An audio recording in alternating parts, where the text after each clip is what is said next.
She stood at the edge of the porch, the wind tugging at her hair and her trembling fingers clutched around a letter that had been folded and unfolded so many times it looked as though it had aged with her grief. That letter was her escape, her chance to leave behind the dust, the loneliness and the memories that haunted every inch of the ranch she had been forced to call home since her father's death. The train ticket tucked inside promised a new life in the city, far away from the endless skies and cattle herds that reminded her of everything she had lost. Yet as her eyes darted across the words once more, her breath caught, not because of what it said, but because of what it meant, goodbye. She could almost hear the echo of her father's voice, telling her that the land was all she had left. But that voice had grown faint over the years. The walls of the old house creaked behind her, as though mourning her choice, while the dirt road stretched ahead in silence, offering no counsel. But then, from the horizon, a figure appeared, riding tall and steady on a horse that seemed carved out of firelight and shadow. It was him, the cowboy who had been lingering in her life, like a storm she refused to acknowledge, the man with eyes that held the stubbornness of mountains and a voice that carried both thunder and tenderness. He slowed his horse as he approached, his gaze fixed on the letter in her hand, as though he already knew what she was planning. She wanted to hide it, but her fingers betrayed her, clutching it tighter, and he saw. Without asking, without a single word, he dismounted and walked toward her, boots crunching against the dry earth, each step a promise and a challenge. She tried to speak, to tell him it wasn't his business, that her life was hers to decide, but her voice failed when he gently reached out, his hand brushing against hers.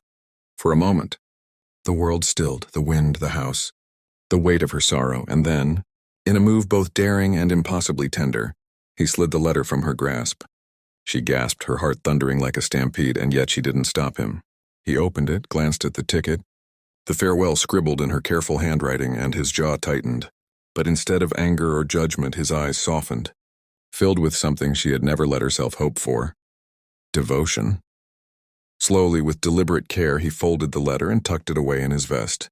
"This won't take you where you belong," he murmured, voice deep and steady, carrying the weight of a vow. Then from his pocket, he drew another piece of paper, worn, creased, but carrying a strength that matched the man himself. He pressed it into her hand, her brows furrowed as she unfolded it, her eyes darting across the words, and her chest tightened as she realized what it was. It wasn't a train ticket. It was a deed to her land, to her father's land, to everything she thought she had already lost. Her breath hitched, tears filling her eyes, and she looked at him with disbelief. "Why?"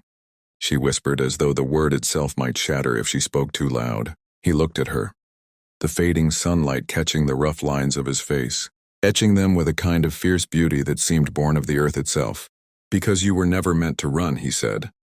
"This land is yours, the sky is yours, and I'll be damned if I let you walk away, thinking you're alone." The word struck her harder than the desert winds ever could, breaking down walls she had built with years of hurt and disappointment. She shook her head, the tears now spilling freely, but when he reached up and brushed one away with the rough pat of his thumb, she felt the letter tremble in her hand. The city had promised her escape, freedom, maybe even a kind of happiness. But here, standing in front of her, was a man offering something the city never could: roots, strength, belonging, and a love she hadn't dared dream of. Her heart battled her mind, torn between the future she had imagined and the one standing in front of her. He didn't push, didn't beg, only stood there with patience etched into every line of his face, his silence speaking louder than words. The deed in her hand seemed to burn with meaning, and slowly, almost reluctantly, she realized that her father's voice had returned, not as a memory, but as a legacy carried forward by the man before her. The cowboy wasn't stealing her choices. He was giving her back the ones she had forgotten she had. Her breath came shaky, and she let out a laugh that was half a sob, half a release of all the pain she had bottled up. He smiled then, not wide, not showy, just a quiet curve of his lips that carried more power than any grand declaration. She looked at the letter once more, then at him, and for the first time in years, she didn't feel like she was running away or trapped. She felt like she was standing exactly where she was supposed to be. She closed her eyes, clutching his letter, his deed, his promise, and when she opened them, she found his hand waiting, steady and sure. Without another word, she took it, and in that moment, the weight of her sorrow lifted. replaced by something far stronger: hope. The wind picked up, carrying dust and the scent of sage, swirling around them as if even the land itself was exhaling in relief. Together they turned toward the house, the same house she once thought she'd leave behind, and though the road to tomorrow remained uncertain, for the first time she didn't fear it, because she wasn't walking it alone anymore. And as the last rays of sun dipped below the horizon, painting the sky in shades of fire and gold, she knew that letter, the one she had once thought would save her, was nothing compared to the one he had given her. His letter wasn't paper and ink. It was him. His presence. His vow, his love.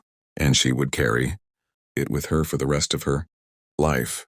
The days after she chose to stay felt like waking into a dream she had once been too afraid to imagine, yet reality has a way of testing the strength of choices made in the heart's most vulnerable moments, and hers was about to be tested like never before. She walked through the house with new eyes, touching the wooden banister her father had once carved, breathing in the scent of dust and cedar, hearing the quiet creak of boards beneath her steps as though the house itself recognized her return. The cowboy, her cowboy now, though she never dared call him that out loud, was always nearby, working the fences, riding the pastures, repairing what had long been broken, not just in the ranch but in her spirit. Yet peace was a fragile thing, and like a storm brewing on the horizon, the world beyond her porch was stirring with threats she did not yet see. One evening, just as the sun bled its last fire across the land, a shadow rode up the road, a man dressed in fine clothes unsuited for the dirt and dust, his horse sleek and restless beneath him. His eyes were sharp, calculating, the kind of eyes that didn't look at land but at profit, at what could be bought, sold, and stripped away. He dismounted with a smirk that sent a chill crawling down her spine, and when he tipped his hat in her direction, it felt less like respect and more like mockery.